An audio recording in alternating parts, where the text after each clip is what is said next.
I welcome all reports tabled and this debate today.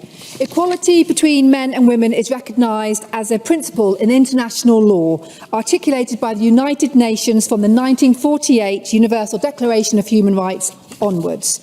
Yet, over 70 years later, in too many ways, women are still not equal to men and are facing the same problems of generations gone. Nowhere is this clearer than the domestic violence and the threat of sexual violence that women and girls still face. In the United Kingdom, I think there's been tremendous progress has been made, such as the marital rape being legislated against with the Sexual Offences Act 2003. But legislating to criminalise gender-based violence is not enough. We need societal, attitudinal change. That is why I fully support the Istanbul Convention, as it obliges signatories to encourage members of society, especially men and boys, to contribute actively in preventing all forms of violence against women and girls. And I am proud to see the United Kingdom has ratified the Convention last year.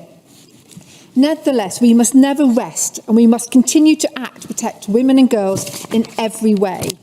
And as the Istanbul Convention states, we need to educate and inform boys and girls of all ages, ethnicities, nationalities, that violence against the female sex will never be tolerated. We cannot just continue to advise our daughters on how to act to avoid detention. This will never dissuade men to act badly. Instead, we must equally focus on efforts to ensure that our sons, brothers, fathers and all males respect women and understand the importance of treating everyone with respect and dignity. Men and boys are crucial partners in safeguarding women's rights. Gender-based violence is rooted in gender inequality. We can clearly see the correlation between women's rights in a country and its levels of violence and domestic abuse. Women around the world should be empowered to live their lives without concern about the basic freedoms, wearing what they choose, including whether they cover their heads or not.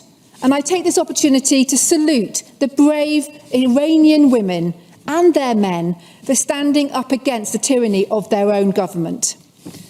Living a life of freedom also includes choosing who you marry.